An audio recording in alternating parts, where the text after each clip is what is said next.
3 seconds. Just a second, I'll inform.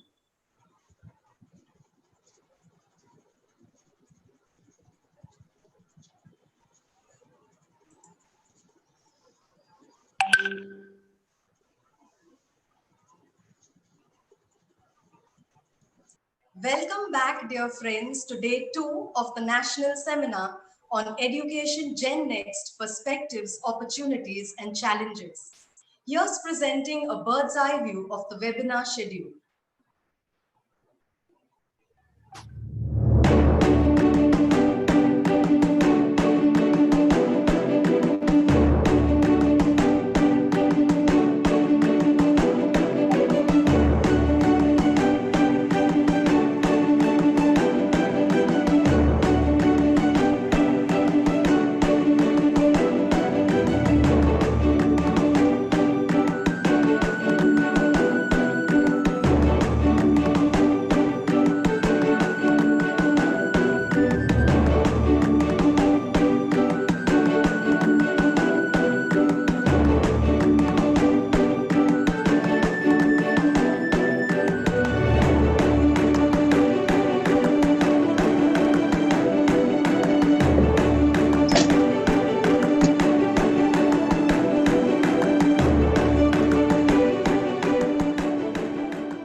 Marked the beginning of every endeavor that we at STI undertake, and so, with faith in a God whose love never ceases, we seek the blessings of the Almighty through this prayer chant.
Permit me, friends, to give you a bird's eye view of the highlights of day 1 of the seminar.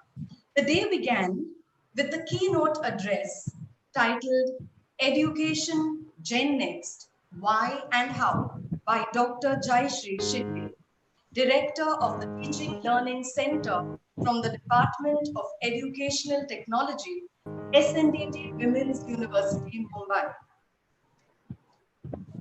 Ma'am set the tempo for this 2-day forum by stressing the importance of classroom architecture and the top 10 skills of GenNext, shifting the focus from mere academic to people management, coordination skills, cognitive flexibility, judgment, and decision making. We were privileged to have Mr. Viral Dedia, an EdTech innovator and the co-founder of EdFlyLearn, inform us about India being a leader in internet data consumption and how e-learning is slowly but steadily gaining significance among educators, with the center of gravity shifting from computers to mobile phones. He explained the special features and the vast scope of the EdFlyLearn platform, its uniqueness being its ease of use and engaging nature. He spoke about the various advantages the platform offers to students, teachers, parents, and educational institutions, particularly in the context of the present times. Thereafter, Dr. Sandhya Khedekar, Principal GES College of Education, Sangamner, in her talk on effective use of technology tools in academics, dwelt on the clarion call for improved teacher preparation. She stressed the need for sharing beyond the classroom, as being a teacher in a knowledge society presents many challenges.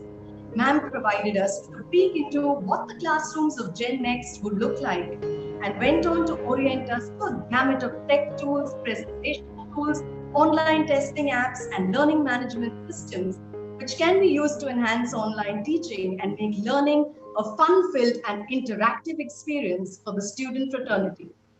In the afternoon, we shifted our sails in the direction of research publications with Dr. Sarika Sawant, Assistant Professor, SHPT School of Library Science, SNDT Women's University, Mumbai, delivering a session on enhancing visibility of researchers through academic social platforms and emphasizing the necessity of showcasing one's research publications on platforms like Google Scholar, YouTube, SlideShare, Impact Story, Publons, and several other academic forums. She reiterated the fact that publication of research work is only the first step in the journey of one's professional growth, and if done along the right lines, can become one's identity. Moving on, a mega thank you to our sponsors. Union Bank of India, Santa Cruz West, Baseen Catholic Bank, Vasai, Bank of Maharashtra, Khar Road, Vidyaram Mohanji Charitable Trust, Mumbai, Davas College of Commerce, Mumbai, Mr. Dharab Davar, Gina and Company, the late ex-governor of Rajasthan, Prabha Rao and family, Mrs. Geeta Dote, Mr. Anand Mittal, Mr. Neil Shahani, Mr. Angad Soni, Mr. Milind Bengali, and Mrs. Gauri Puhuman for making this mission possible and taking this webinar from the status of a dream to reality. As a special request by one of our sponsors for this webinar, Union Bank of India, we present a 1-minute sneak peek into the various schemes that UBI offers for your reference, dear friends.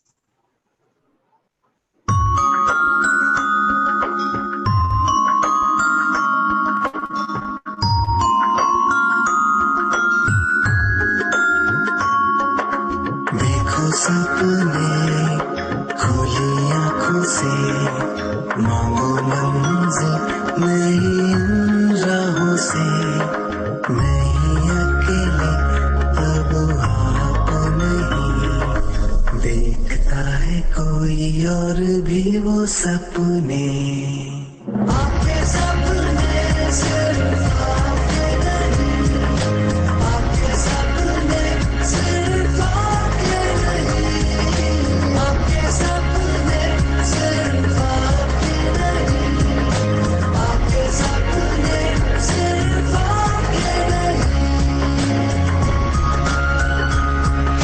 क्योंकि आपके सपने सिर्फ आपके नहीं, इसलिए union bank of India.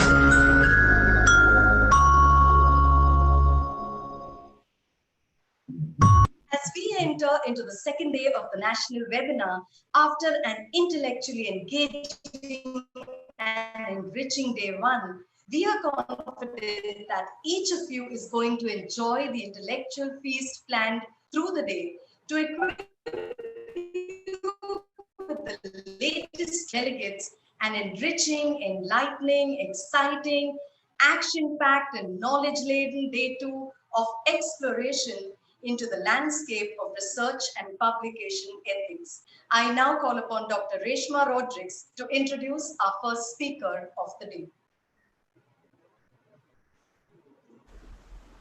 Good morning. Today, for this session, this task of introducing our resource person, Dr. Saptarshi Ghosh, is my great privilege. Dr. Saptarshi Ghosh did his MA, Master in Library Information and Science from Jadavpur University with first division and position in order of merit. He did PhD from Jadavpur University.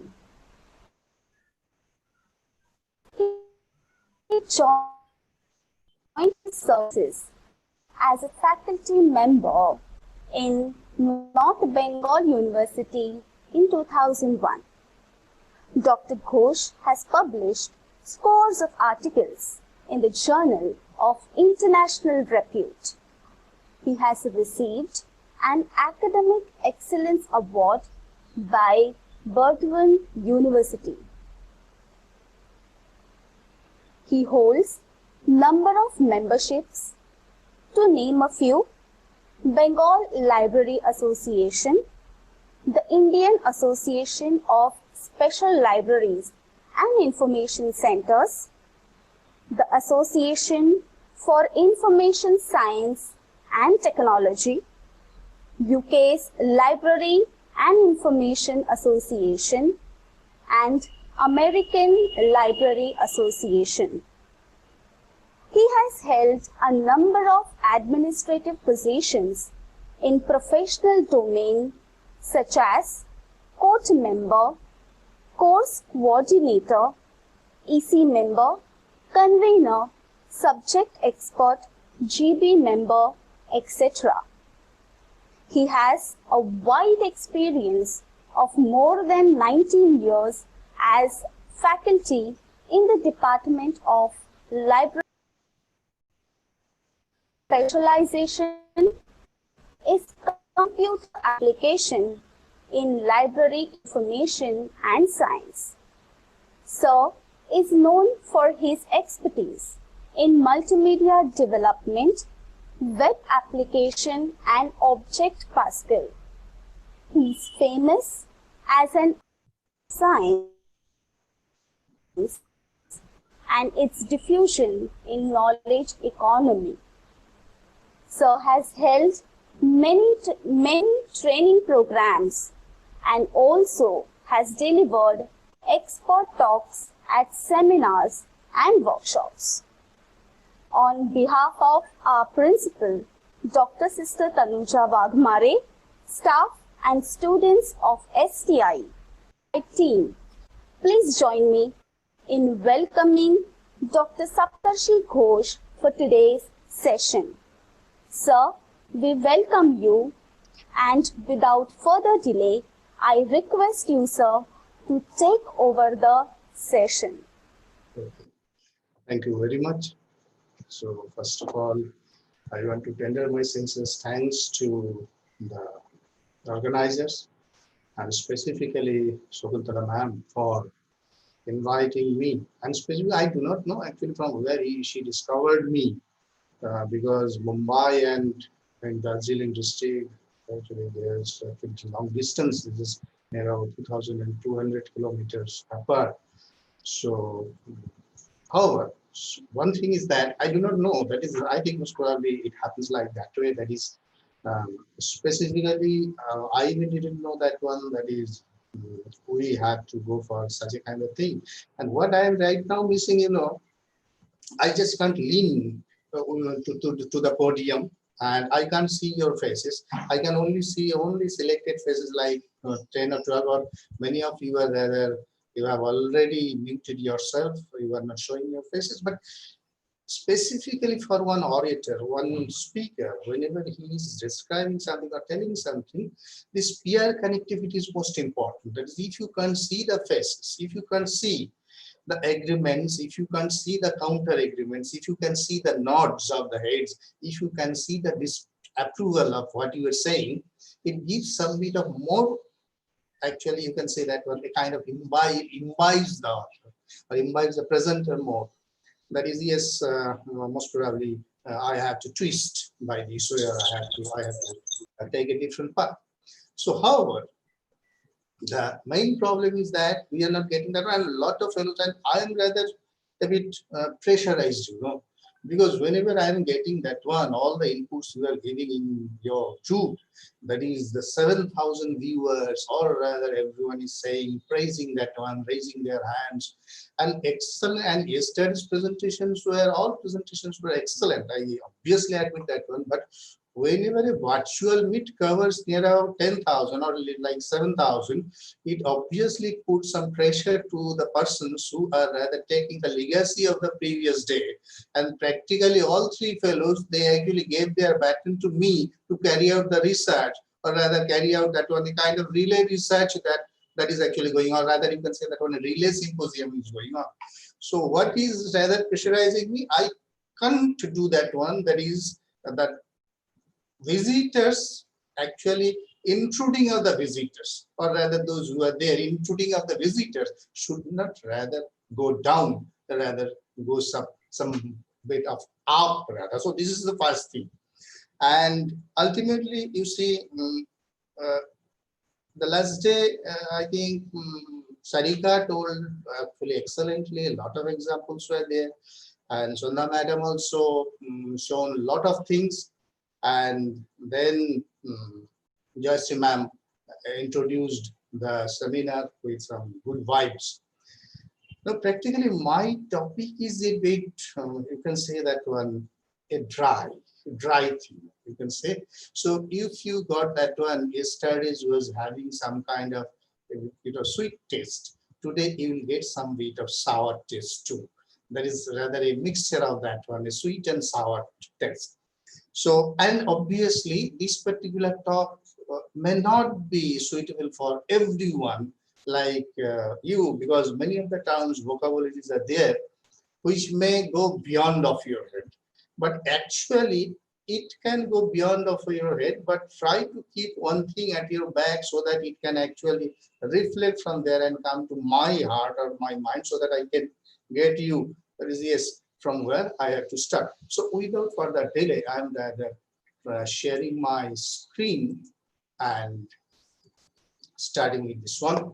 Say this is the beginning. Beginning means everywhere. So this is what actually, as I was not getting you properly, so that's why this is the beginning. I start with that one. And now we are going to the presentation itself. Yes. Now, see, the topic of my discussion is the paradoxical betweenness in academic endeavors and research methods. The term, or rather the name of this one, is a bit tricky. Tricky in what sense? It's not that I have some bit of passion of doing juggling with the words. It's something like that. When you see in social network analysis, we have two concepts which is very much important. One is known as betweenness and another one is known as the centrality. Now, betweenness is, centrality is where the nodes, or rather the communicators, they are rather how far they are closer to each other, and betweenness is the gap actually from with these two nodes. That is the first node and second node, the gap of these two. So paradoxical betweenness is there. You see these academic endeavors. So you are the academician, also everyone is the academician, or right now what we people who are clubbed here, or rather all the crowds here, we are rather in the academics, and we have some motto, that is we always want to go for proliferating the knowledge domain.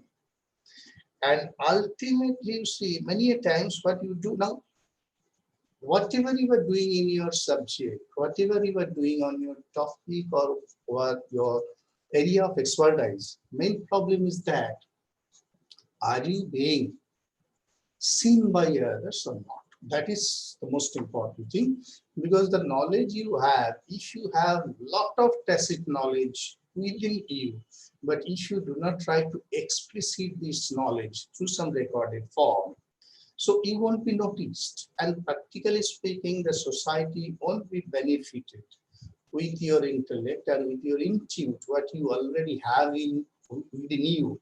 If you do not reveal that one in any form, then obviously we'll see that one. So that particular knowledge has no role in the societal development. And that is what the problem. But another thing is that whenever you are going for delivering, disseminating knowledge, you are not only disseminating knowledge in the recorded form. Many times you are rather disseminating your knowledge, or rather you are disseminating your certain tacits, obviously in the recorded form, but not in the printed form, in some other ways.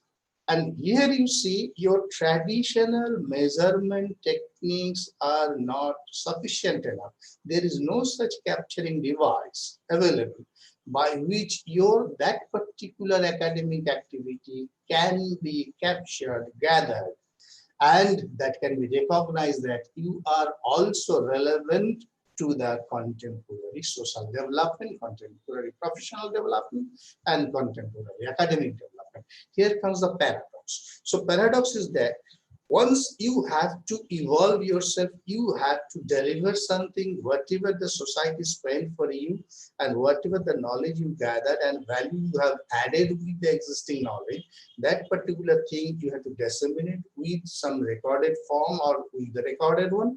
And ultimately, that recorded form will recognize you, that is, you are you. That will be recognized by that way.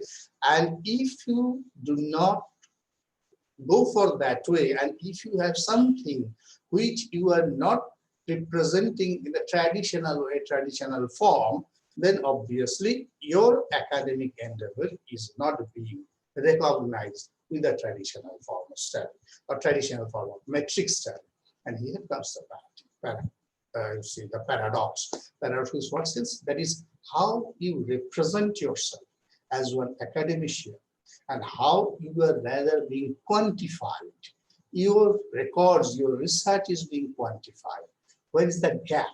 And that is what is the perspective of this seminar, or rather this deliberation. So I'm going to the next one.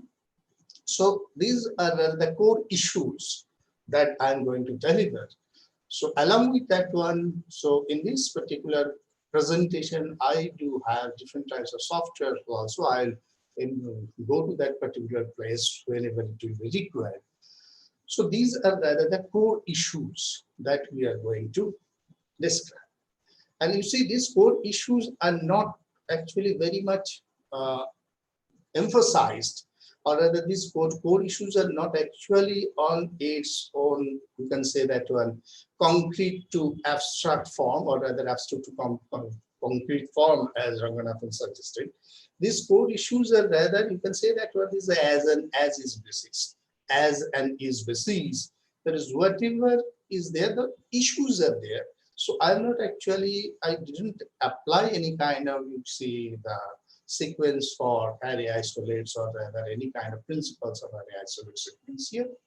But what I try to do, I try to identify that one, what are the problems right now and what has to be, what have to be addressed.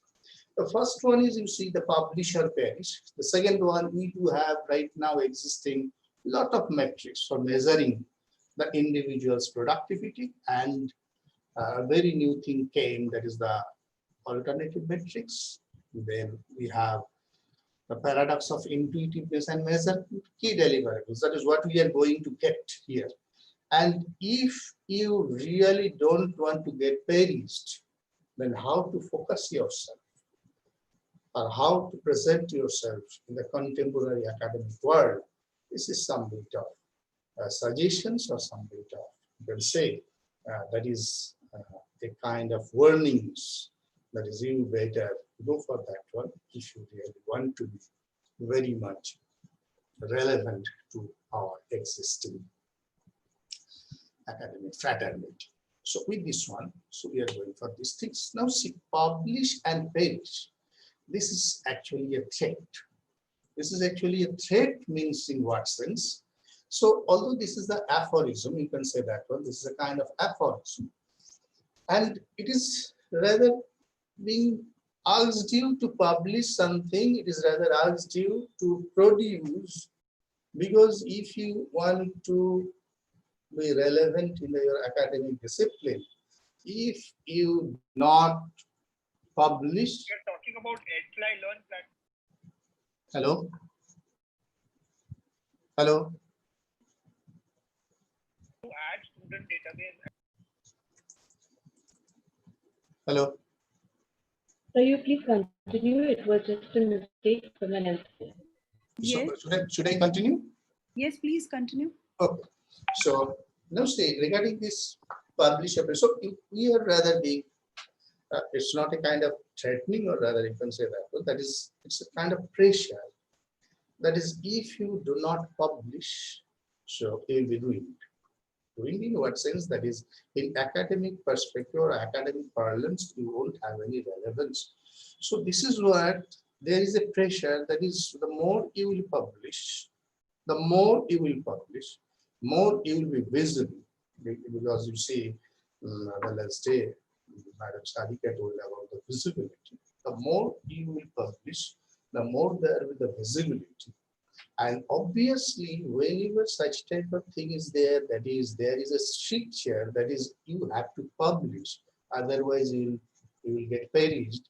And here problem is that the pressure to publish has been cited as a cause of poor work being submitted to academic journals. So right now we are seeing that one lot of, so with the advent of this Control C and Control V, you know that one. So a lot of things are rather being possible. So only thing is that you have to go for three things. That is combination of two keys for 3 times, like Control A, Control C, and Control V. If you have this combination with you, then you can publish something.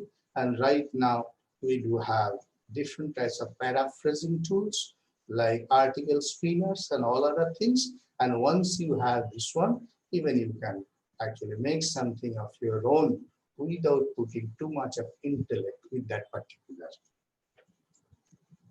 topic or with that particular write-up, what you are actually doing. So this is what is the first thing. And the second is obviously, see, this ultimately, once we identify that one, and for the long time it was there, that is, people were very much, or rather you can say that for keeping the academic sanctity. Every time we wanted to justify that one, that is whether the output generated by the researchers, these are up to the mark, or rather these are really developing the content, or really developing the, really enriching the knowledge domain with new knowledge, or not, or with the new inputs or not. So this is the first problem. So first of all, now see, here comes the another paradox or another problem. The problem is that you are trying to measure the intellect of the individual. You are trying to measure the intellect of one academically sound individual who can think, who can put some value, who can add some value with the existing knowledge, and he or she can produce something new with the previous knowledge or previous information. So, and total thing is rather, you can say, this is some bit of thing that actually happens within the tacit, within your mind, within your idea plane, if you say that one idea plane. So whenever, if you take the, if you actually quote Ranganathan, or if you take help of Ranganathan, so you know that one, that is everything rather it is actually going in our idea plane itself. So in your idea plane, something is going on. So that is where the quality is rather being developed. So whenever you are talking about the addition of value, so addition of value is obviously saying that when the existing information and knowledge you do have, plus your perception towards that and your explanation towards that, and then you are rather representing that one with a new vision and with your new ideas or extension of ideas. So obviously this is new. And but so with that quality things, so we are rather measuring that one with the help of quantity. So we are rather using a kind of quantification for measuring the quality itself. And this measuring the quality with the help of quantitative aptitude is obviously having some internal, or rather you can say that is obviously carrying some bit of problems within itself. So now the consequences are there for public and perish. If you go for that one, so say for publish and perish, we have some bit of problems. So one thing is that salami slicing. And what is the salami slicing? You know, we have seen many of the times for the PhD scholars, MPhil scholars, as well as the postgraduate or other scholars. So whenever they get a taste of it, that is, yes, publishing of something, publishing of article is rewarding. So they always think that what are the resources they have, this is something, is the raw material, or that is the capital from which they can harness something new. And that's why from a particular raw material or resource, what they can develop, or rather by developing, they can go for making one individual paper. So with the raw material, but what they do, they divide the raw material into chunks, 1, 2, 3, 4, so that from the same raw material or raw data, they can go for 2 or 3 articles. As for example, you see, many people, and right now you see mandate is that before submission of your PhD thesis, you have to publish 1 article, or rather you have to appear for the 2 seminars, okay, or rather previously 2 articles and 1 seminar. So whenever such type of thing is there, now that particular fellow is thinking that why should I go for actually going so collecting the data for 2 things? So better, I have already collected the data. So though I don't want to reveal everything in a particular paper, so I will rather go for making 2 or 3 papers from that data. So first thing, second thing, third thing, or third article, 3 articles published from the same data. And this is known as salami slicing. Now, multiplication of authorship is rather very much common, specifically in the seminars. If you see the seminar articles, most of the cases you will see that one. Yes, I'm not saying that one. It's bad in all the cases, specifically where the team research is going on, or rather in a particular lab where the 5 or 6 researchers are actually doing something on a particular topic. So, and whenever they come to some conclusion and they are going for publishing a paper, so obviously all of them are the equally important fellows, and they are the authors of that particular paper. And in that case, usually for the chemistry, for the physics, many times you will see that one, that is the number of authors are like, you see 5, 6, 7, like that. But specifically for library and information science, if you see in library and information science in our own discipline, or rather for the disciplines where the literary warrant is rather been actually proliferated with the concepts of other domains, and we are having right now a little core and lot of auxiliaries, or rather extra things in our subject. So many times it happens that one particular fellow is the prime author. He's submitting 1 article, and along with him there are other 5 authors. For one art like digital libraries in somewhere, that is the digital libraries in somewhere, and you see the first author is there, and other 5 authors are also there. No one knows that one what they did, but actually you see one has written, and the second article came where the second author becomes the first author, and all that. So this is nothing but the multiplication of authorship. So for many of the subjects, where that is actually the this proliferation. See, I told you that on the publication page, that is people want to be relevant with the society.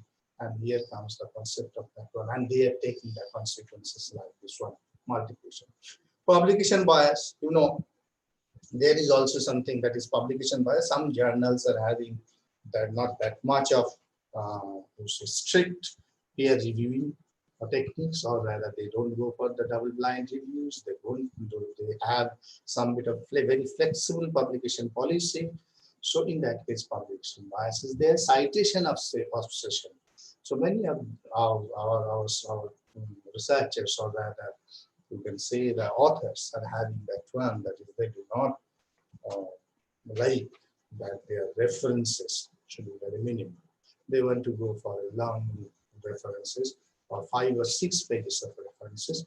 And although these are called as references, but still, so many of the references might be like that they didn't even consult for writing the article. So, but only thing is that because they are seeing that one, these are not looking very good, and that's why they actually extend that. So, and research integrity is compromised. Research integrity is compromised in what sense? Research itself is rather one work that you have to do by using your mind and heart. Without using the mind and heart, if you are rather compelled to do something for a pressure, for a kind of psychological obstruction, so in that case, research of integrity always be compromised. And that is obviously, you see, but still publish and perish, this is not that, we are not actually thinking that, actually hoping that one that will go, but disappear. But we have to be very careful about that one, that is the transparency of that one, and review technique, and trying to find out the real thing from the content. And this is actually the need of the hour. And you see, we have different types of stakeholders in this business. That is actually in research metrics. We have the academic stakeholders are there, like me, like you fellows who are the organizers, and the individuals. We have the academic stakeholders, here the institution, like the EdFly. So they are the academic stakeholders, and see the social stakeholders, those all of you who are listening, as well as the way I am actually saying, as well as what I am saying, if it is rather giving the society some bit of value regarding this particular topic. And the commercial stakeholders, and obviously see like Thomson Reuters and others who are going for measuring all these things. So these four stakeholders are there. So with these stakeholders, so we can actually proceed further. So these stakeholders are directly or indirectly, they are related with this research metrics, and specifically the academic stakeholders, they are the first fellow who are actually the information creators, academic stakeholders who are the information carriers, social stakeholders, or rather societal stakeholders, they are the information bearer, and the fourth one, that was the information commercial, they are the information archivers, or rather information disseminators, or rather these metrics disseminators. So now in communication, you see what we usually do. We go for this one, that is the presentation in seminars. We go for that one, that is ethical applications, academic books, journal articles, term papers. And within the society, we go for that one, speaking at public events, books for general audience, social media. So two things are there. One is obviously we do that one for the printed, that is where print media is rather important. We try to record, we try to communicate our research through print media. And second one, we communicate with the society regarding our research through, that is non-print media, that is what, with the different types of things like speaking, public events, and general audience. Social media, we actually go for giving our sparks, or rather the sudden thing, the extempore ideas. So this is rather the different patterns of communication in research. Now, if we go for this one, so we'll see that one, that is perspective of impacts. You see the academic impact is there, and at the same time, this is having a social impact. Now, academic impact is rather being counted, or academic impact is measured with the help of traditional metrics, where the journal impact factors, citation counts, all these things are important.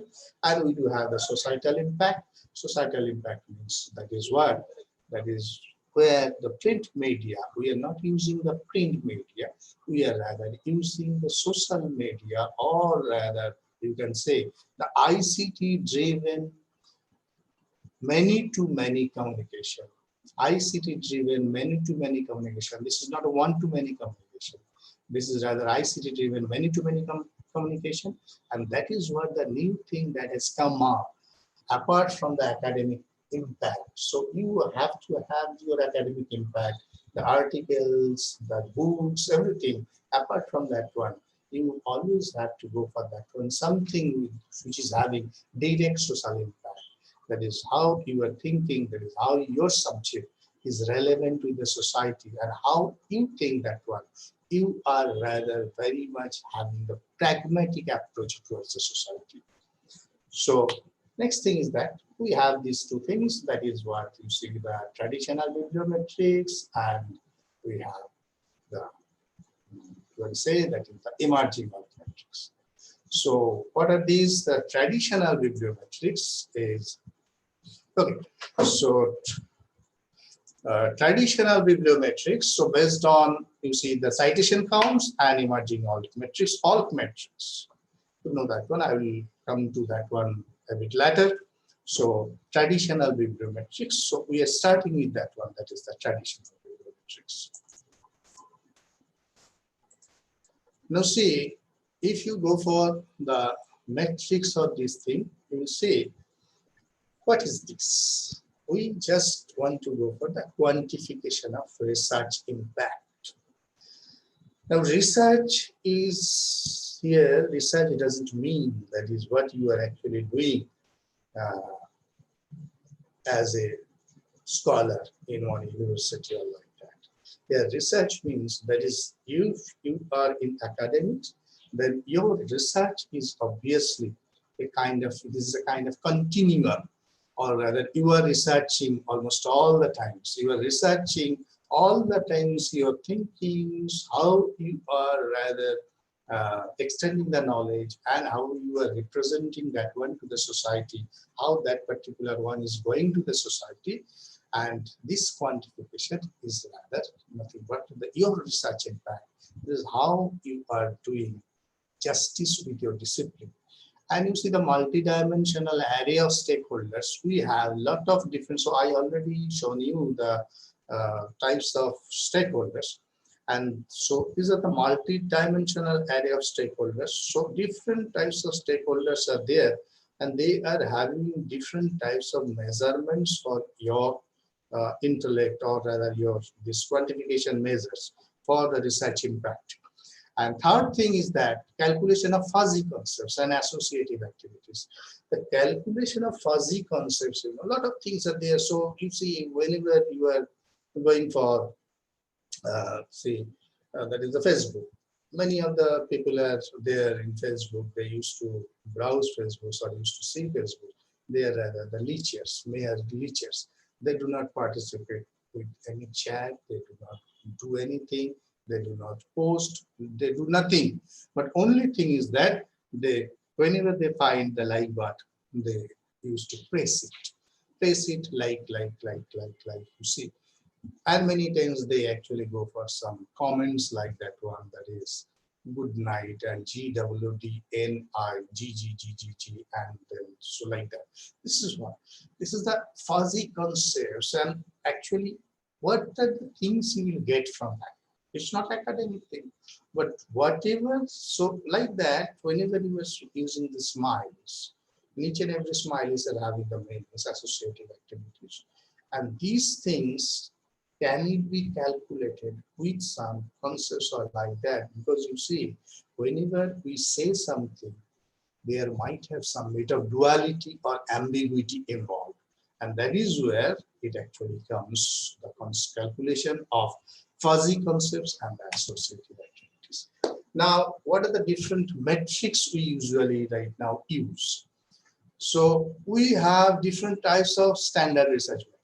So first one is the journal impact factor. Yesterday, whenever I was actually listening this one, so I heard that one fellow asked something about impact factor. So it's already here. You see the impact factor, then you have the H index, then you have the G index, you have this one agent factor score, and lastly we have the alt metric. So these are rather, you can say that one, the major quantitative measures which try to measure your qualitative publications or qualitative outputs, and actually have given you the certification that whether you are a prolific author or not, or whether you have a good presence in the society or in the academic domain or not. So first is that there are the models. So first one is the academic output model, that is academic output assessing impact, academic output, that is how you are rather publishing your documents, where you are publishing your documents. The journals, you know that one, they are the prime vehicles of advancing the academic knowledge. And so for the journals, whether you are publishing your academic output in the journals or not, then person-centric model. So for the first one, that is actually for the academic output, only the journals are rather being assessed. Second one, the person-centric, where the person, individual, is rather more important, whether they are, how they are doing. 4-quadrant models. Here the quadrants, you know that one, that is publisher, author, and journals, as well as your organization, all this one. And lastly, the pragmatic model, the further test, that is from which particular place they are getting the information and how they are clubbing the information, and once they are agglomerating the information, how this information is being presented. So these are the models. And right now you see we have that one, that is the article impact, we have the journal impact, we have the author impact, and ultimately I will actually tell you all these things in the next slide. So this is what we kind of sum up of all the things, the ways of measurement. We do have article impact, we do have a journal impact, we do have author impact, ultimately book and book chapter review, and we have that one, that is.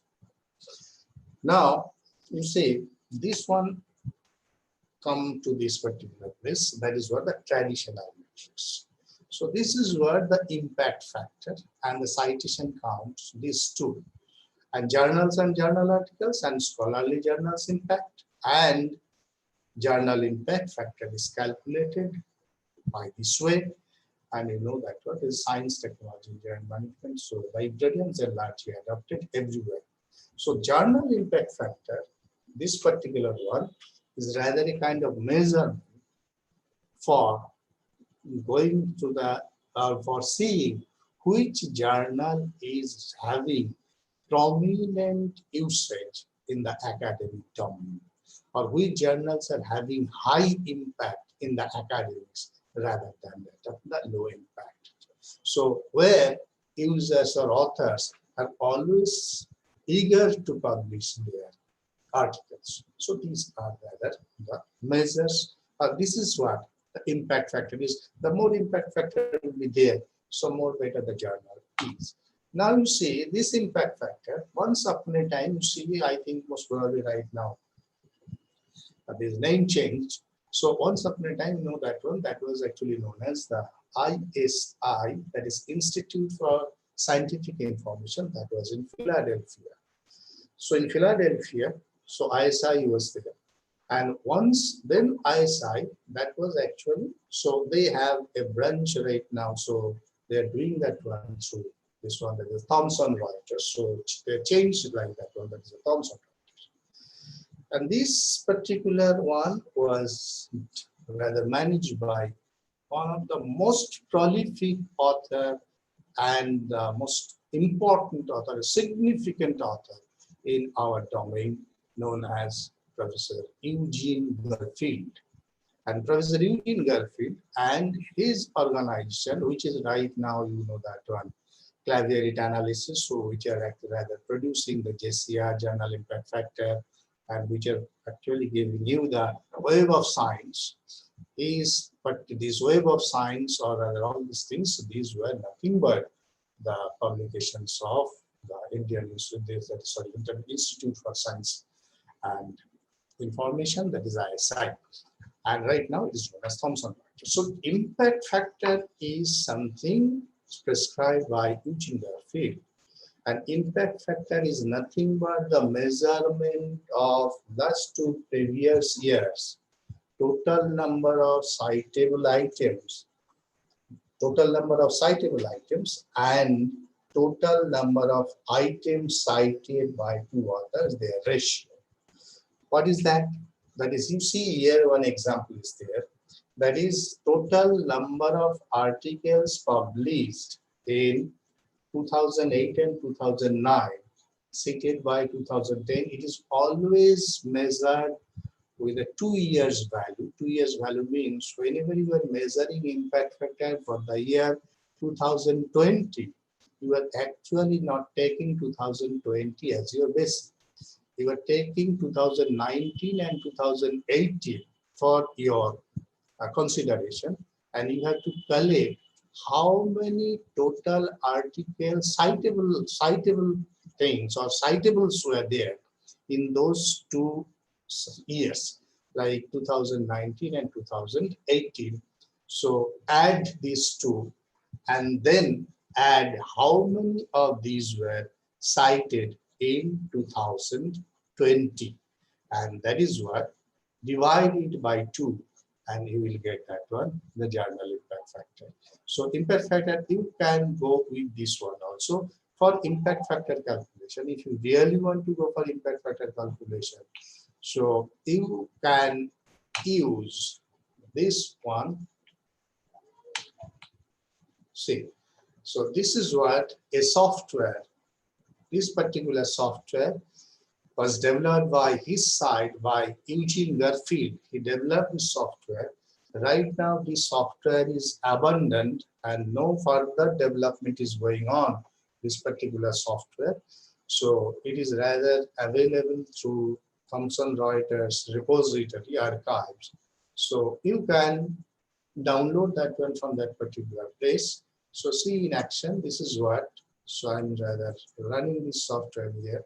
And you will see that once is a Java-based software at the back end, something is going on. And what is that? You will get that one here. And this is the his site software. This is his site software. This is the bibliometric analysis and visualization software. And here you see the authors, journal, cited reference, everything you can count with institution, country. Only thing is that you can go for that one, add file, or rather you can go with that one, new record.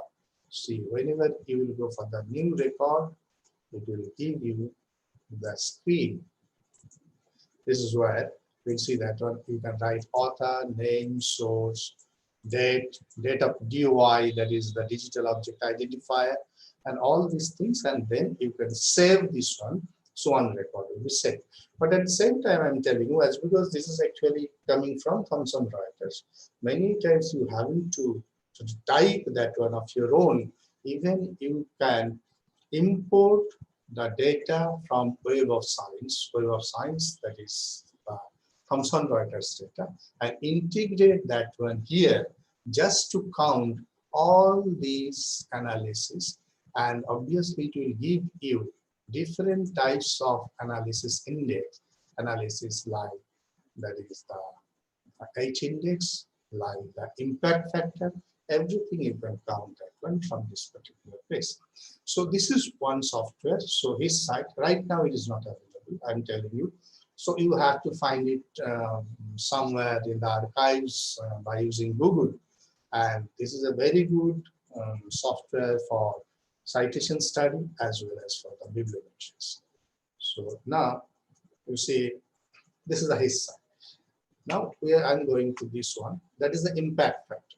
So now see, suppose you want to use impact factor in some other cases. So at last, whenever I will complete, I will show you one tool I made for the students of this discipline, that is, which will help you to go for identifying the impact factor. So we are going for that one. So another thing is that second, that is the immediacy index. Now see, impact factor is calculated for the previous 2 years, your impact. And here the immediacy index is calculated for a particular year. That is, suppose you want to go for the immediacy index, that is what for the particular year like 2015. So you just count whatever the number of articles, citable articles published in that year, that the number of published in that year, and whatever the total number of citations you got for that particular citation. That is what, this is what you have to know. What is citation? And this one, just let me tell you a bit much more easier way. That is, suppose this is a journal, and this journal total number of articles published 113, that is 113, total number of articles published 113, and this 113 has been cited by different authors for 991 times. So only thing is that your calculation is 991 divided by 113. So you will get in 8.77. And this is your immediacy index. Immediacy index is rather, it is showing you that one, that is which journal is publishing most contemporary issues, or rather the research which is being carried out each and every day and which is having the trusted. Next we got that one. So this is what the H index, a variant of this one, that is the impact factor. And this fellow, Georgie Hitch, who is the Argentine American professor of physics, that is University of California, San Diego. And he first had said that one in 2005, many of the places they are saying that one 2006. He is saying that one, that is actually the H index is much more better than that of impact factor, if you count that one. And H index, but see, they pull data for H index, though they actually get the data from Web of Science, Google Scholar, Scopus. And H index is rather calculated. For this one also, we have the software. And H5 index is also there, where the 5 years index is rather calculated, a span of 5 years. So you can go for the last five years H index. Now, what is H index in that sense? What we usually do. In H index, you have to, suppose you have 10 papers. So only thing is that you just have to arrange the 10 papers by 1, 2, 3, 4, 5, 6, and the number of times they were cited by other authors. So obviously the decreasing order or descending order. So here you see, suppose you have 3 papers. Now, first paper got 13 citations, second paper got 7 citations, third paper got 4 citations. Okay. Now, here you see, this is what, so citations are, paper 1, you got that one, that is 30, 2 is 7, and 3 is 4. And H index is suggesting that one, that is the number of citation which is lower and which is close to the paper number. And the paper number, actually the number of citation and the paper number which is similar or rather very much closer, this particular number is rather considered as the H index. So here your H index is not this one, that is actually H index. So you can calculate this H index in the next place also. Now see, now just for that is H index. Here for calculation of H index, we are having a very good software by, that is you see, that is Herzing's Publish or Perish. Herzing's Publish and Perish, that is what it is actually giving you. So it is these, it searches these databases. Crossref, Google Scholar profile. These are the free data resources. And it is also having Microsoft Academic, Scopus, and Web of Science. And if you have any data, that is, you extracted the data from some other places, and that particular thing also you can include.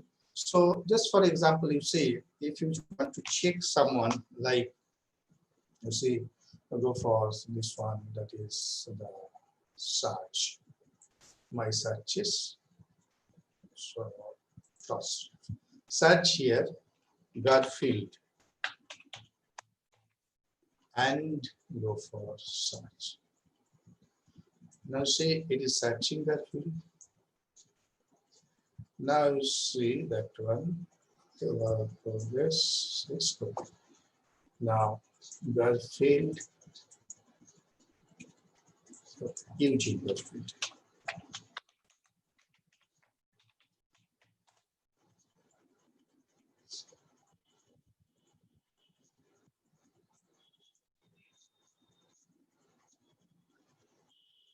You see Eugene Garfield, you got that one, papers, E. Garfield, this one. Now see this 1, 2, 3, 4, 5. Then obviously the variant of names, this is Eugene Garfield, all these things. rather up to this. So once you are getting that one, here you will see in this place, you will see that one, the author paper, you just have to deselect, which is not Eugene Garfield from this place. You just untick it, okay?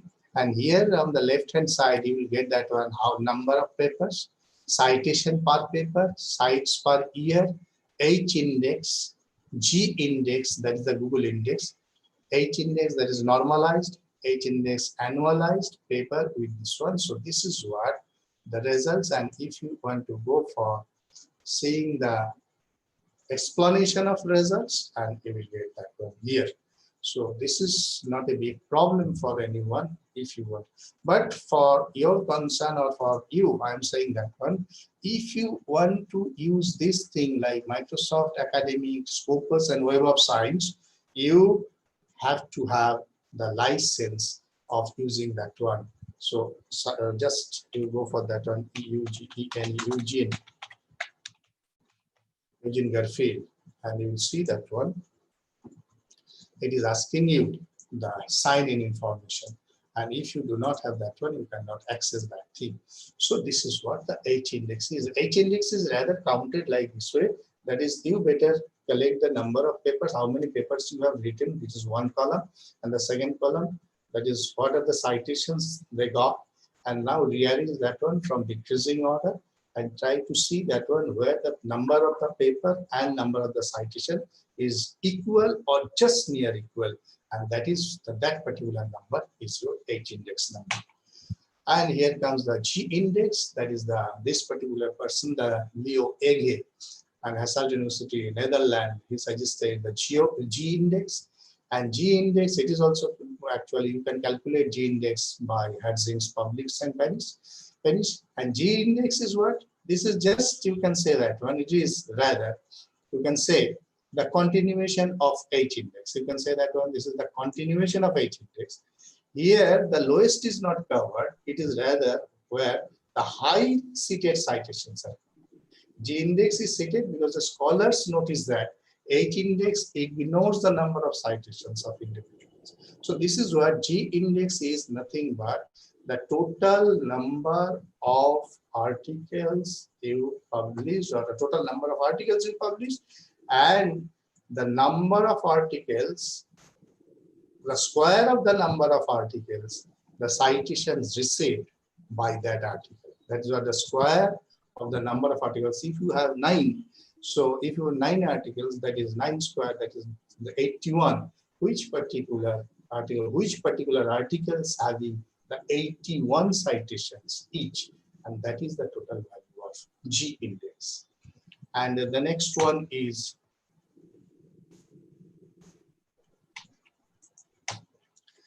publish and perish. This lady is famous for developing this particular software, that is Anne Will Herzing, and professor of international management in Middlesex University. She developed this one, that is the publish and perish. Now we have another thing, that is the agent factor score. This one is usually used for in the medicines discipline, most of the cases. And in this particular one, so this is also calculated, these things are either calculated by their own methodology that is available in agent factor org, but they are using the Thomson Reuters JCR database, and they try to eliminate the self-citation. Self-citation is rather citing one individual for more than one time. So, okay, and right now I think I have to be hurried. So this is the I-10 index. This is what the Google generated index, where we are seeing that one, that is one particular item, that is the number of publication which has been cited at least more than 10 times. So 10 times is rather, suppose you have 5 documents and these are cited near about, one is 12, one is 14, one is 13, one is 16, and was 18, so your G index will be 5. So next you see you have the resources, that is what are the different places. So you can have the journal citation reports from where you can get this one, that is this place. where you have to sign in journal citation report. You cannot get this site acting. This access is prohibited until and unless you have the user ID and password. Now you have that one, that is SJR. So another place, SJR, that is what you see where the journal and country rank is there. So just you see for annals, I'm giving you that one. That is in our case the annals. See, annals of life and information communication science is there, and you see this journal is ranked under SIR ranking. So computer science, like science, journals is ongoing, and from this one, that is to see the H index is given. There's a 9 for the journal H index. So you got that. And then you have another one is the SCI RAVE, the SkyRAVE. And this is also one particular place from where you can search your journals, productivity, whether the journal is very much contemporary or having the authenticity or not. And then you have our very, you can say, familiar goodie like Google, which is giving you the top publications, and you see H5 index last 5 years and H5 median. So they are giving this one here. So now, the next one. So citation analysis. This is nothing but you see the citation counts from the references we have.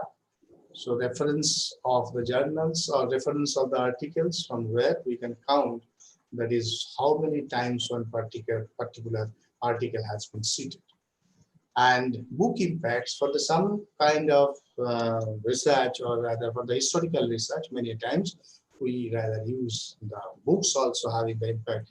As for example, for the some disciplines where the anthropology or rather history, where people are rather trying to trace the information, previous information, in that case, the measuring of impact of the books are also very much important. And lastly, and we are rather going for that one, the new branch of things, the altmetrics. And Jason Frame, he first tweeted this one and coined the term altmetrics. And altmetrics is rather a kind of thing, alternative metrics. This is important where we are always saying that one, and this particular seminar is also going on. See, this particular seminar, I am rather delivering something. I am not recording something or not writing and not publishing in any journal, but I am just delivering that one in an online platform. Might be some fellows who are recording this one. So, but thing is that this is what no one can see if it is not actually given somewhere, like where right now you people are sharing that one to YouTube. Now see, lot of fellows, they are rather using the new social media tools. They're going for the bookmark, social tagging, they're writing blogs, posting that one, including that one in the citation management. So altmetrics is rather one thing which is trying to cover this one. This is the umbrella classification of non-citation based metrics. This is the definition given by Prem himself. The umbrella classification of non-citation based metrics. So being one library science fellow, I'm rather very much happy to have this very term classification here, because you see, every time we are rather going for that one classification, that the grouping of likes as well as separation of non-likes. So grouping of likes, so citation based is a group, and here we are going for that one, the non-likes, that is which are not that type of citation based, which are alternative thing, that is article. So it could be, so this is what we are trying to identify, what are the different types of communication made by the authors or rather the researchers apart from those scientific based media. And what we usually do, that is the attention surrounding journals and data sets, collects and deliver article level metrics. Now you see in this particular thing, see article level, individual, journal level, author level, institutional level. We have the categories. Article level, then journal level of metrics, then author level and institutional level. Now one thing here, this is the most important thing, you see right now, people are talking about the data too much. So most of the people are rather talking about data, specifically in life and information science also we are talking about data. That is big data, data mining, data carpentry, all the things have come. But whenever we started, from BLS itself, we started with data. Then we immediately covered data whenever in conceivable form it produces, or it actually became the information, and then information with your intellect, with your intuit became knowledge, and the ultimate of knowledge becomes wisdom. And now no one knows that is why this data again from this root. This data again came to the beginning. That is, right now people are rather not seeking information, they are not seeking knowledge, they are not seeking wisdom, they are rather seeking data, because the way we interpreted data previously, right now the researchers are rather thinking that one, or rather a demand, social demand is like that. The data might be looked in some different approaches, with different connotation. And that is the most important thing right now. The data becomes the most important one. The how you will use the data for what purpose, that is the important thing. Right now, you see, I'm telling you, previously, lot of researches were carried out in library and information science. And if you go to Shodhganga or Shodhsindhu, we'll get that one. That is whatever the repositories we have, what are the different types of researches carried out. But you see, many of the researches are there, the area studies, where the data was captured by the researcher herself or himself, and then it was represented in some kind of narratives and represented in the research paper. The real data, whatever the data he or she collected from the field, is nowhere available, because in the research paper or the thesis itself, only some bit of structured thing is given. The raw data is not given in that sense. Now think, if we can submit, after the research is over, if we can submit those data to one data repository, and ultimately if more than one research scholars are coming together and they are rather submitting their own data also, and you see ultimately what potential it is having. That is, you will have the data repository where all the segregated data sets, if you actually merge all these segregated data sets together, you will have the big data itself. And that is where the institutional level and the journal level things are important, and specifically in institutional level, this data metrics and data is most important thing. And the alt matrix usually comes from the different places, and these are the different places, and one is site share also, Google research gate, academia is also one important one. People are actually using SlideShare, and say these are the different places from where we actually collect our data for alt matrix. So publishers, the library databases. Right now, the data sets also, databases where data sets are available. Now, scholarly networks, aggregating tools like that one, from collecting the data from different places, SlideShare, that is public library of science articles, web of science usage, ResearchGate, alternatives. It is actually, it's not rather the exhaustive one. These are nothing but some of the hints. That is, you can collect that one. Even you can collect the Flickr data, Facebook data, and if you go to some places, I have seen that when the Flickr data sets are available, more than 2 or 3 GBs, or rather some of the data. I try to access some bit of Facebook data, but right now Facebook is not giving that data set at all. Now, impact and metrics, so that is, you see, impact. So infinitely fuzzy and subjective, this kind of impact, and it requires so bit of attention. That is, whenever you are going for to have the impact, you have to be subjective. You must have to have the attention. You have to have the engagement, and something is having the relationship with metrics, but many of the things are not having any kind of relationship at all. And these are the altmetric measures. So what? The clicks, downloads, views. So these are the different, how many times you are capturing bookmarks, you are storing that one, favorites, followers, mentions. All these things are counting in altmetrics. Authors should refrain from, this is an important thing, judging the impact of the work based on the altmetric numbers. Digging into who is saying what about the work may provide more reliable information about the quality and influence of the work. And here are some altmetric tools If you go to the altmetrics.org, you will get that one. The different types of altmetric tools are available here. Like you see the impact story, radar meter, science card, loss impact factor, paper critic, crowd meter. And here you see these are nothing but the ontology based. Some of the tools are rather ontology based. And ontology based means, so these are rather having the relationship of meaning, and along with that one, how that meaning can invite other words with it. So this is actually, these are rather the tools of this one. And last, and actually these are the last slides. I'm actually just having that one for a long time. That is, if you want to maximize your strategies, you have to go for a unique identity that Sarika ma'am yesterday told, that one you see the researcher ID or speed ID, then you have the research profile, and then share your research online and take other steps to broaden that. How? Add. That is how you can go for broader impact. Add postprints, white papers where you want craft. Abstract carefully, repeat keywords, highly relevant search engines, published in open access journal. Like as you see, we have that one, the gold route and green route. Go for the gold route, link with your email signature. Now, what is that email signature? Digital signature. That is the important thing. Discuss research findings with that one. That is try to orient. So should I complete it now? So, okay.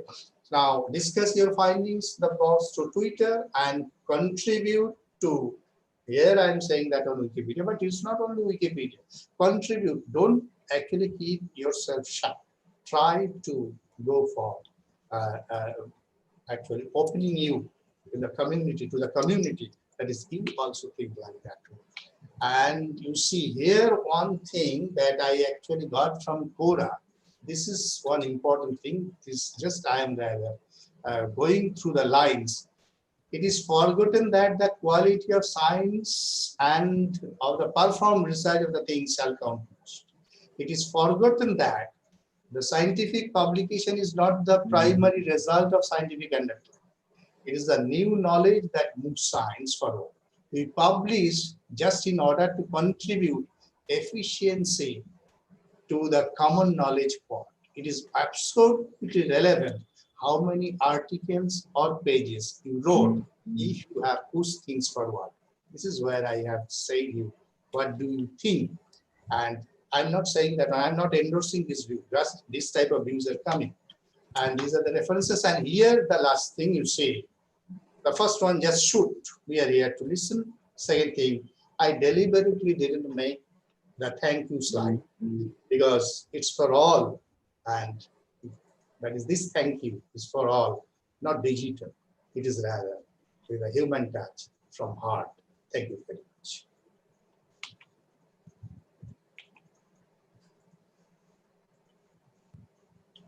Thank you, sir. I must say, on YouTube are very appreciative of this session.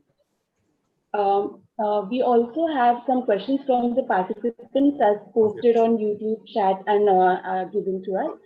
We would love you to answer those questions. The first question to you, sir, is what are the criteria for good impact factor of journals? And does the impact factor of journals vary every year? Just a minute. Just a minute. Yes. Okay, pardon the question. Shall I repeat the question? Yes, yes. Repeat it. The first question is what are the criteria for good impact factor of journals, and does the impact factor of journals vary every year? Now see, the first one is this impact factor of the journal. So it depends on the agency.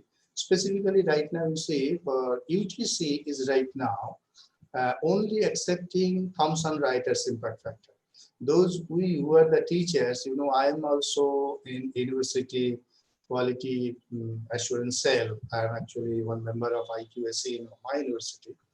And we are seeing that one, our authors are rather citing different types of impact factor like JCR or rather Sky Mago impact factor. So, but UGC is actually no way accepting that one because they are only accepting the impact factor by Thomson Reuters. Now, Thomson Reuters impact factor, this thing is rather depends on a lot of things like the editorial board you have. So UGC also having that one right now, the care list. If you want to include your institutional journal, departmental journal in your care list, you have to have a very good authentic policy for peer reviewing, blind peer reviewing. You have to have a very good editorial board, and the editorial board must have the professors having the good knowledge, good sound knowledge about that one. And that is actually the covering the impact factor. See, here, though I do not know actually who made this question, but actually I forgot to tell something. So I'm just telling you that one here. Now see, in every subject we have some specialization. And in library and information science is a kind of subject where we do not have that much of specialization. Specialization in what sense? Here, you see, if you are from microbiology, most of your articles will be on microbes, on microbiology, how microbes are doing that one. So your area is rather very much micro in nature. But if you go for library and information science, you'll be surprised to know that one individual who is right now writing an article on public library, the next day he's writing article on big data. The very third day he's writing article on data mining. The fourth day he's writing article. So this foraging approach, you know that one, like bees. So they usually actually move from flower to get honey. So this foraging approach, many times they know that one a particular flower may not have any honey, but still they actually go there and then fly away from that one. This foraging approach is there in library and information science. And this is what you said that one, the impact factor, quality of impact factor, deciding that one, it depends on Thomson Reuters, their own policy. You go there, their FAQ is there, about is there, and if you go there, you will get that one. It depends according to the different agencies. Next one. Okay, sir, thank you. The next question is, which journal in education subject field has high impact factor, and how can we come to know about impact factor of journal? Yes. Now see, here also I'm telling you, impact factor is given by the Thomson Reuters. Impact factor is calculated by Thomson Reuters, and others are also giving that one. But they are not saying impact factor, because impact factor cannot be given by Earth. They are giving their own impact factor. But if you say impact factor, that is Thomson Reuters impact factor, which is rather considered in India, you have to have the access of Web of Science. Believe me, that is the JCR, Journal Citation Report. And irony is that you cannot have that one of your own, because this is a subscription-based service. You have to take the help of a library where Web of Science is already subscribed, and you have to approach the librarian. I think most probably in the next session, Professor Kumar is there, might be in Goa University, this type of things are having this one. So they are enjoying this one. So once you want to have this one, so you have to get that one, or you have to find out that one via UGC care list and from via UGC care.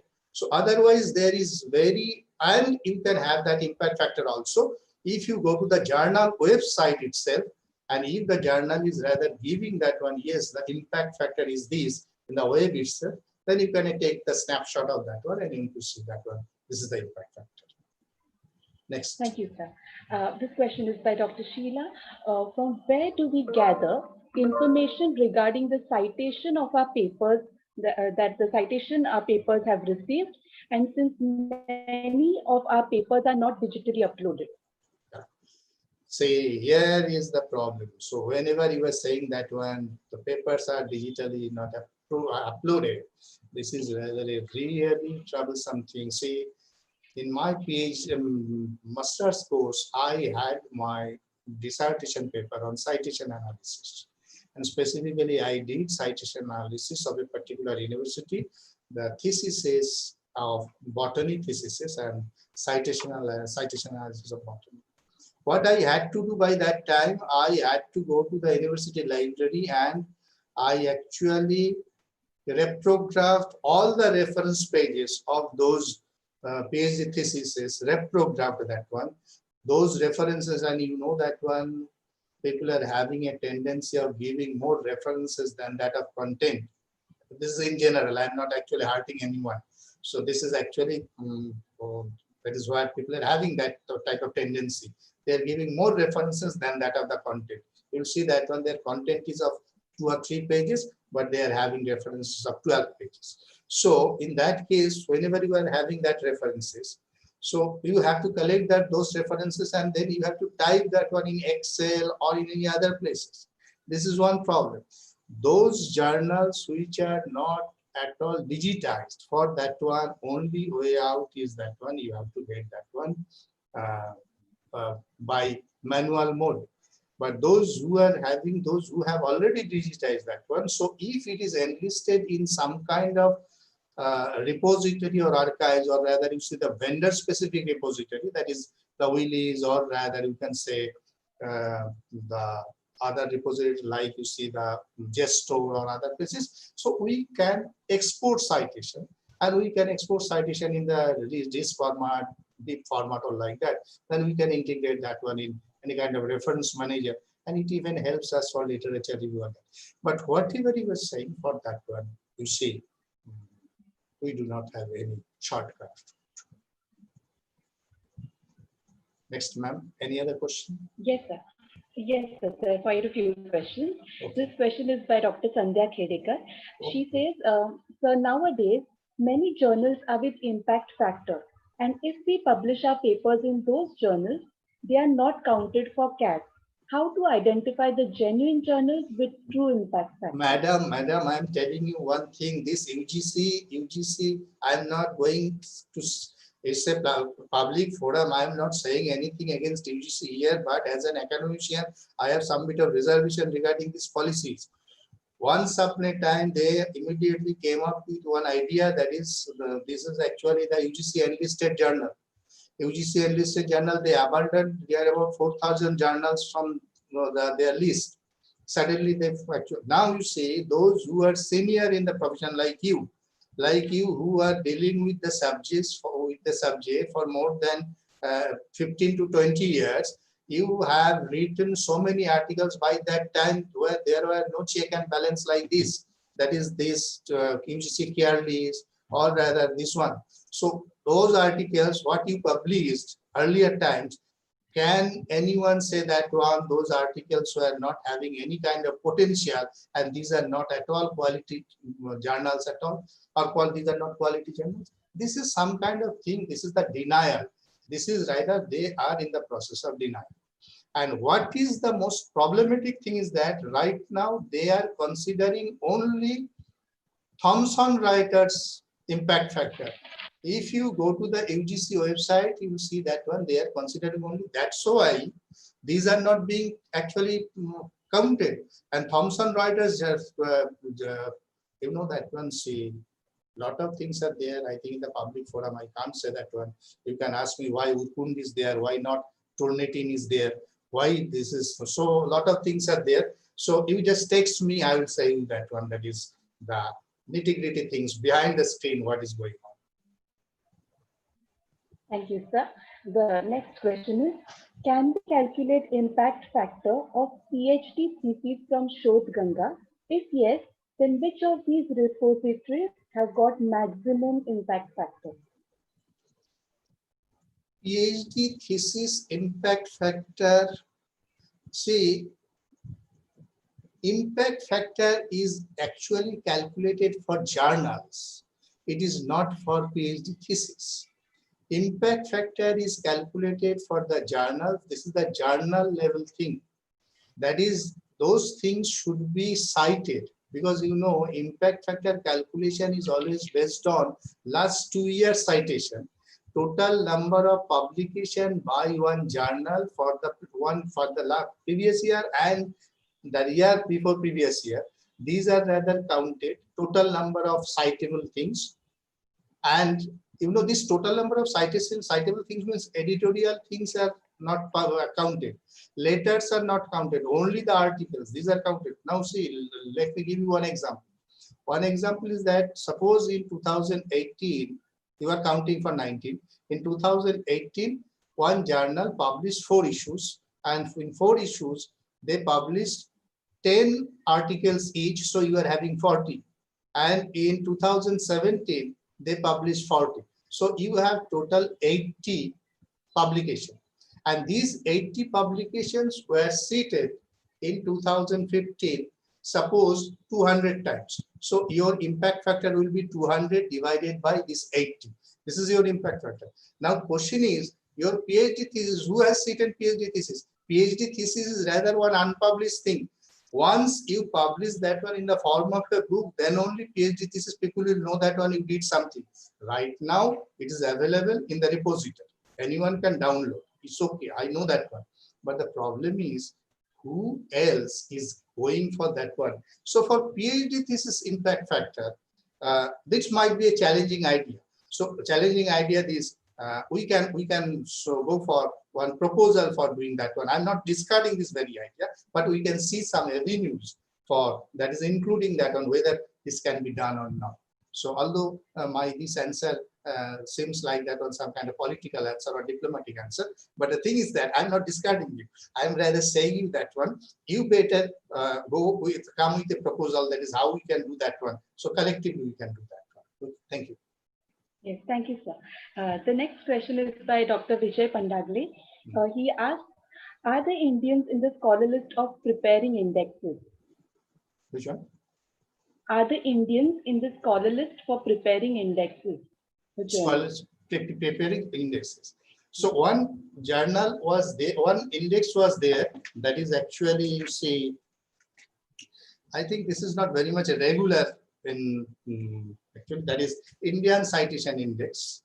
So that's not very much regular. Actually, I'm actually telling you to go through one article written by Professor B.K. Sen and Anup Kumar Das. Both of them were in NISCARE, that is previously in SDOC.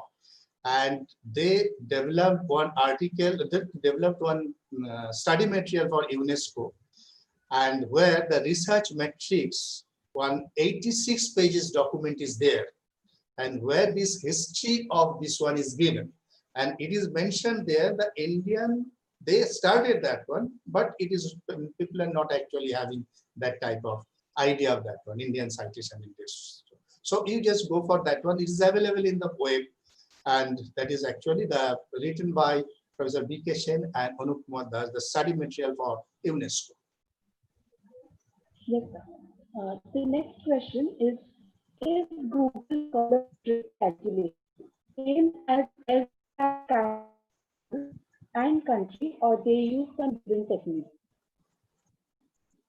Google Scholar for our country? Yes. See, is Google Scholar metric calculation same as SJR SkyMago journal and country, or do they use some different techniques? No. Google Scholar, they are using that one. So Google Scholar is using, whenever they are counting H index, they are actually using that one, the principles of H index, which is there. But Google is having the G index, that is their own indexing. So Google, their own metrics. And that is where the G index is something like that one, that is an I index also, that is 10 times. And G index is where that is square of that one, that is how many papers of you have got that one, the square number of citations of that paper. That is why if you have 8 papers, so how many of you journals got 8 square means 64 citations. That is what their pattern. Now see, Google is rather one private company, and that is what, although they are giving us some bit of resources actually access free, but they do not actually always say that what the algorithm behind it. And many of the times you can't even see that is how these things are. So after this question and answer, I will show you a very small tool I developed, so that those who are rather thinking of how to make this one, so you can this will help you. And I will upload that one in my website also if you require. So next question. Yes, sir. We will take only 2 more questions now. Okay. This question is by Dr. Sister Tanuja Wagmare. Which institutes have access to information web of science in India? What are their charges? If our college can't afford subscription, then what can be done? Madam, this thing you see, myself being a faculty, I do not have that idea that is how much they are charging. Okay, I think you better keep this particular question reserved for Professor Gopal. Okay, that is what, but I know that one. Web of science is pricey. Whenever I was in my university, my librarian was saying that one, Saptarshi, we want to have web of science, we want to procure that one. But up to that, we don't know that one. So the only thing is that for the institutional level, you have to have that one. If you do not have the web of science access, now UGC very recently came up with the idea that is you have to submit the IACR report or the IQS report. That is actually the institutional recognition report for the NAC verification. And once we are actually going for that one, the UGC asked one thing, that is, what is your, that is, how many of you are having that access to Web of Science, or rather, what's your impact factor like that? But we didn't get it because our university is not subscribing that one till late. So right now I can't say that one. So I'll be live for the whole day. So let me check that one, that is how much they are charging, the authentic information from some of my friends, librarians who are having that one, then I will tell you. Okay, obviously. Thank you, sir. The next question, the last question we'll take today is from Dr. Sheila Phillips. There is a possibility that a piece of paper of high value, written very well, which may not get cited since subject scope is less, considering that if it doesn't get cited, means it is of no value. So there is no value for papers without citations? Madam, do you really think so? That is what, in the last slide, I have given one thing, and that is what my title was, the paradox. See, you being one academician, you know the potential of that particular writer. You know the potency it is carrying. Now, one agency is not endorsing you. It's okay. Now, the problem is, what is the administrative problem? Whenever you will apply somewhere with that one, if I will be also there, then I have to reject that one because my mandate is only count Thomson Reuters, impact factor. But what we usually do, whenever such type of things are there, we usually think that one, that is, this fellow has written that one, but we do not have the expertise of judging the value of it. So why not to give her a chance to place that one in the selection committee board, the board of experts, so that she can justify herself, her own intellect, identity in front of those people who at least understand the real core of that particular idea or knowledge. That is the thing. So apart from that, whatever the grievance you have, the same grievance are there, I think, who are listening, all of you, because many a times you see every article you write, everything, this is like your baby, own baby, until and unless you used Control A, Control C, and Control V, three things together. If you have written something with your own intellect, own zeal, putting your heart and mind, this is your thing. And if anyone is discarding that one, no, it is having no value. Then obviously you will see that one, not counting that one. It is rather some kind of depressing thing. I know that one. So only thing is that in that case, you see the altmetrics may come. You can go for that one, that is altmetrics, go for or write that one in the blog. Okay, write that one in the blog, give a good head, that is meta tags, and try to include that one in the SEO or Google, and input that one in Vidyan or other places so that this thing can be noticed. Don't actually leave all these things like that. If you can't produce, put that one in your blog. Okay. Thank you, sir, for a very enlightening question-answer session. Now, you said you had something to share with us from your screen? Yeah, okay, just a minute.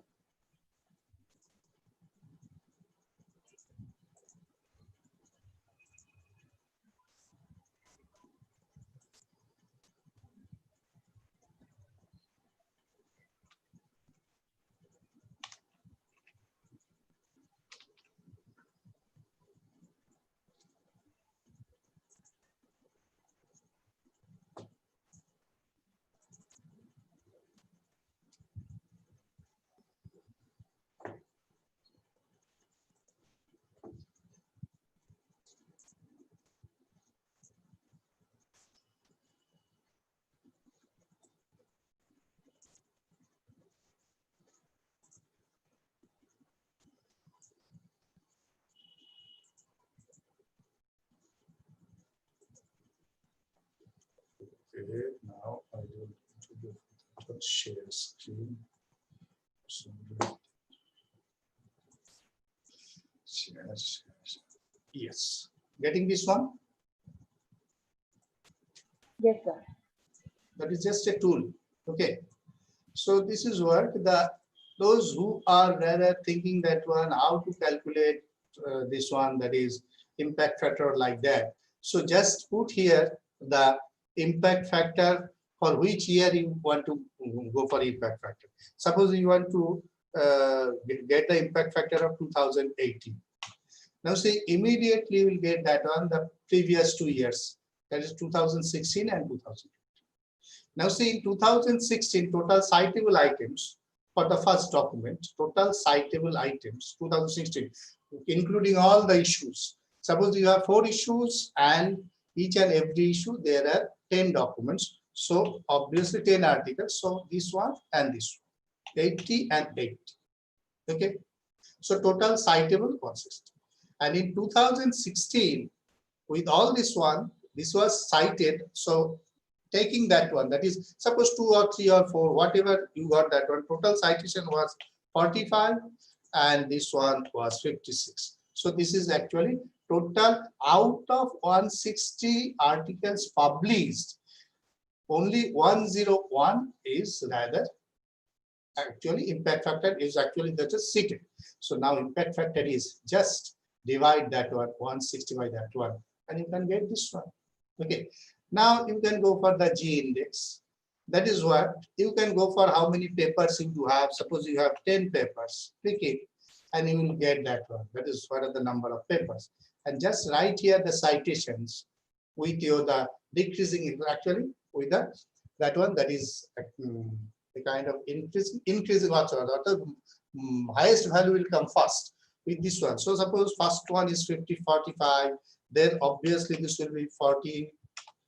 2 or like that, so value will be reduced. Now you see this is suppose 42, this is suppose 23, and this is 7, this is 6, this is 8, this is 5, this is 4, this is 3. Now you see which particular one. See paper 6 got 7, paper 5 got 7. So there is a gap of 2, and paper 6 and paper 7 there is a gap of 1, and paper 7 and paper 8 there is a gap of 8. So you have to take the lowest value. So your H index is 7. This is how we actually calculate that one.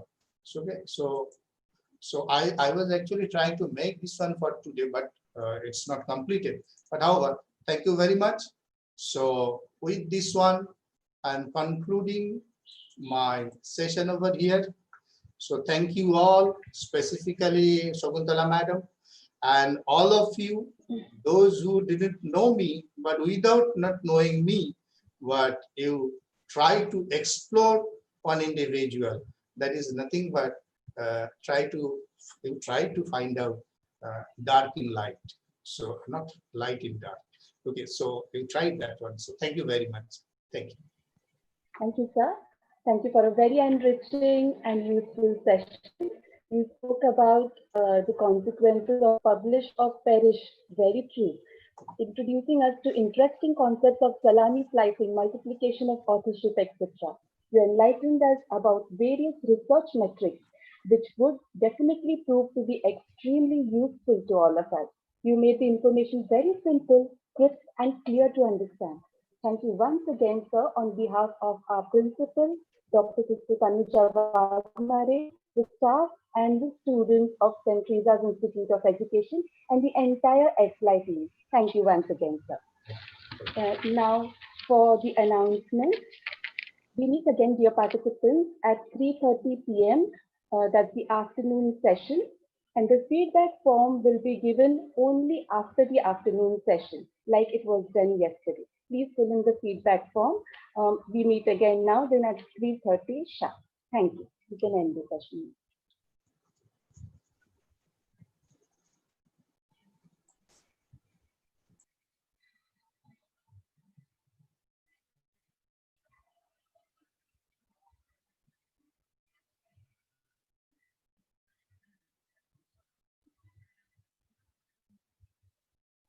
at Flighty, we can stop this session.